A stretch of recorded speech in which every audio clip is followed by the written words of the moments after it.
Good evening. The event I decided to cover was the Atlanta Hawks versus the Detroit Pistons on a very special day. Today is Dr. Martin Luther King Day. And at the event, attending was his niece and many other family members. Storylines coming in.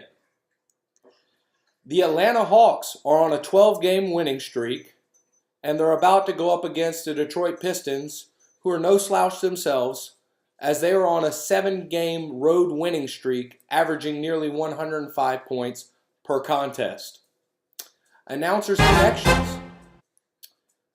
I felt as if the announcers did a pretty good job of getting their point across and reaching out to the audience by showing many different statistics to validate their arguments and make key points throughout the game.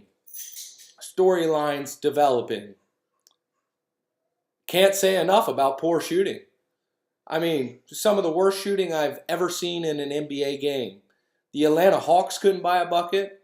The Detroit Pistons certainly couldn't buy a bucket. I mean, heck, most of their offense was generated from offensive rebounds from their own missed shots. The Atlanta Hawks all-star guard, Jeff Teague, he even started the game 0 of 6. And the first shot he finally made was a layup. Fortunately, the Atlanta Hawks have a bench player by the name of Mike Scott, who came in and contributed 20 points to help lift Atlanta to their 13th victory in a row.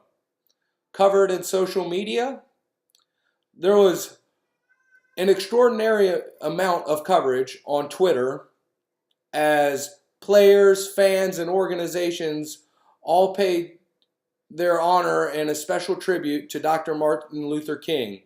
In Atlanta, they put up a huge projection and picture of the doctor on the floor before the game even started.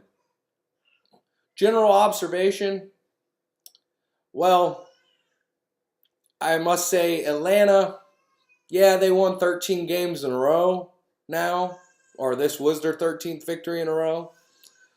But it came against a so-so average Detroit Pistons team that now moves the Atlanta Hawks record to 34-8, and they are in first place in the Eastern Conference. And the Detroit Pistons fall to 0-3 against the Atlanta Hawks on the season. In my opinion, I still don't think the Atlanta Hawks are the best team in the Eastern Conference, and I feel like they have plenty of work to do before the playoffs actually get here if they truly want to be the best team in the East.